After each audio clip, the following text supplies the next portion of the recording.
آپ نے آرمی اور سب ان کو تو باقاعدہ رسک الاؤنس دیا جاتا ہے، لیکن جو ایئر فورس کے 350 پائلٹ ہیں جنہوں نے آپ کے لیے کارنامے کیے ہیں، جن لوگوں نے آپ کے لیے جہاز گرائے ہیں، ان کے لیے رسک الاؤنس نہیں ہے، اور وہ 2011-2017 کے ڈیٹ اس ٹائم کے اس سیلری کے ساتھ اگر آپ دیں گے تو بھی اچھا ہے، وہ بھی آپ نہیں دے رہے۔ یعنی یہ سوچیں، آپ ان سے چاہتے ہیں کہ رافیل اور یہ کون سے جہاز وہ آپ کے لیے گرائیں، وہ گرا رہے ہیں، اپنی زندگیاں اپنے بچوں کو سارا وہ کرتے ہیں، لیکن آپ سر ان کو رسک الاؤنس نہیں دے رہے۔ تو میری حکومت سے یہ ریکویسٹ ہوگی کہ کائنڈلی اس میں رسک الاؤنس، یہ جو ہمارے پائلٹس ہیں جو 350 کوئی ہزاروں نہیں ہے، لاکھوں نہیں ہے، 350 پائلٹس ہیں پاکستان کے جو ایئر فورس کے ساتھ ہیں، جو آپ کے لیے وہ لڑتے ہیں، ان کے لیے رسک الاؤنس آپ مہربانی فرما کر وہ انفریز کریں۔ وہ آپ نے فریز کیا ہوا ہے 2011 سے پہلے کا، تو مجھے بتائیں یہ زیادتی نہیں ہے؟ ان کی سیلریز کیا ہے؟ اور نیچے اسکواڈرن لیڈر اور وہ ہوتے ہیں، تو ان کو آپ یہ نہیں دے رہے۔ سر دوسری، یہاں پہ میرے بھائی اکثر وہ کرتے ہیں نیشنل اسمبلی اور سینٹ کا، سر مجھے ہی تو افسوس ہوتا ہے، یہاں پہ آپ کہتے ہیں کہ جی ہم ساری بڑی جو جابز دیتے ہیں بڑے کرائیٹیریا اور ہر چیز کے ساتھ، مطلب اخبارات میں اشتہارات آپ نے سر 2022-23 میں دیے تھے، آپ کہتے ہیں نا سر 2022-23 میں 2 مرتبہ آپ نے اشتہارات دیے۔ آپ نے سر ان لوگوں سے غریب لوگوں نے اپلائی کیا تھا، وہ کوئی امیر لوگ یہاں پہ اپلائی نہیں کرتے، غریب لوگوں نے اپلائی کیا 2 مرتبہ، ان سے ٹیسٹ لیے گئے، ان سے پیسے لیے گئے، لیکن پھر سر جب ان سے ٹیسٹ اور انٹرویو دے کر پھر ان کو کینسل کر دیا گیا۔ سر یہاں پہ برمار ہوئی ہے، یہاں پہ میڈیا کے رپورٹس کے مطابق لوگوں کے پروموشنیں بڑی 4 سال میں 18 سے 22 پہ ہو جاتے ہیں اور منظور نظر ہوتے ہیں۔ کچھ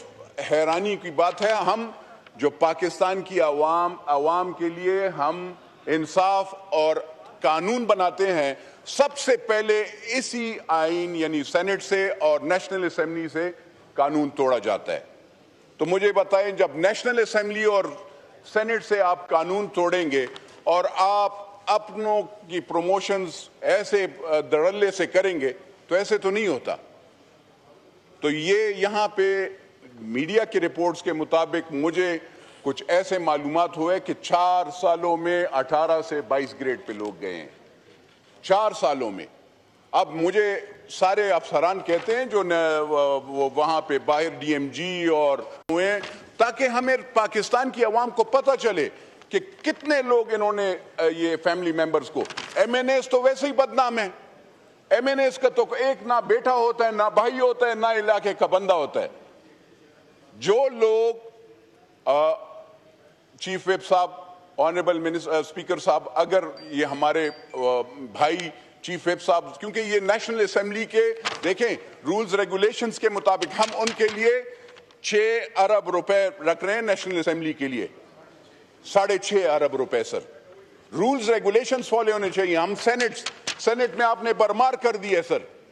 کوئی بندہ بس یہ نہیں دیکھتے اور لوگوں کو آپ نے آ کر اس میں داخل کر دیا ہے، نہ ان سے ٹیسٹ لیا جاتا ہے، نہ اس کو وہ کیا جاتا ہے، اور ان کو نوکریاں اسی طریقے سے نیشنل اسمبلی میں۔ سر تو میری یہ ریکویسٹ ہوگی کہ ایک نیشنل اسمبلی کی جو جتنے بھی اور سینٹ کے جو لوگ فیملی ممبرز ان کے نوکر ہوئے ہیں ان کو وہ کریں، اور جو لسٹ جتنے لوگ بھی جس وقت میں بھی وہ ہوئے ہیں سر اس کا، کیونکہ آپ یہاں پہ جائیں تو ہر ایک آفس میں 10 یہاں پہ میری بہن ہمیں کہہ رہی کہ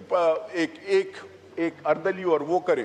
آپ جائیں آفیسز میں دیکھیں وہاں پہ 6 بندے ان کے خالی پی ایم بیٹھے ہوتے ہیں، ان کے پروٹوکول کا آگے پیچھے الگ بندہ بیٹھا ہوتا ہے نیشنل اسمبلی افسران اور پارلیمنٹری لیڈر یا وہ چیئرمین میں اپوزیشن کو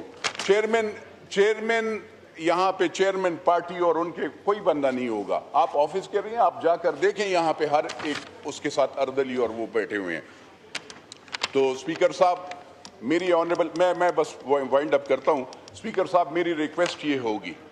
کہ مہربانی فرما کر آپ وہ لسٹ تو پہلے وہ کریں تاکہ یہ میڈیا اور ساری دنیا کو پتہ چلے کہ یہاں پہ کیا ہوتا ہے، اور ہم سب سے پہلے اپنے آپ سے شروع کریں۔ سر یہاں پہ سپریم کورٹ اور ہائی کورٹ، یہاں پہ سیاست میں اس لحاظ سے نہیں، جو اصل مسئلہ ہے پاکستان کا وہ یہ الیکشن والے کم ہوتے ہیں، اصل مسئلہ ہے سول اور کرمنل کیسز جو پچھلے 40 اور 60 سال سے ہیں۔ سر میرا دادا مر گیا، وہ 1944 میں کیس ہوا ہے، میرا والد فوت ہو گیا، میں اب سر بوڑھا ہو گیا ہوں، 52 سال کا ہو گیا ہوں، لیکن اب جعلی کاغذات پہ بیواؤں اور ماؤں بہنوں کی زمینیں ٹرانسفر ہو رہی ہیں، ان سے جان چھڑاؤ تو پھر آپ وہ کریں۔ ریپ کیسز میں آپ آگے آئیں۔ سر یہ میری ریکویسٹ میرے اپنے آنریبل بھائیوں سے یہاں پہ یہ کہ آپ کو خالی ایک سیاسی میٹرز ہی نظر آتا ہے، اصل میں جو مسئلہ ہے وہ پاکستان کا اگر کورٹس میں ہے تو وہ سول اور کرمنل کورٹس کی جو کیسز پینڈنگ ہیں پچھلے 30-40۔ شکریہ، یہ مائک کھولے۔ آخری 1 منٹ یہاں پہ سر موفا کا اور اس کی بھی بات وہ کی ہے، ٹیکس کی بھی۔ سر بات یہ ہے ٹیکس کے لحاظ سے میری ایک ریکویسٹ ہے، 1 پیجر کر لینا آپ، یہ ٹیکسز کی لحاظ سے آپ نے ایک پڑا بنایا ہوا ہے، ایک سمپل پیج پہ کر لیں ٹیکس کلیکشن کا، وہ تو آسانی ہو جائے گی کہ ہر ایک بندہ پر کر سکے گا اور وہ ہوگا۔ تو یہ آپ کو اگر آپ ایک 10 پیجز ضروری ہے، اس کو چارٹرڈ اکاؤنٹنٹ کے پاس جانا ضروری ہے، اگر ایک سمپل پیج پہ ہوگا ٹیکس جمع کرنا تو ہر ایک پاکستانی جو تھوڑا سا تعلیم یافتہ بھی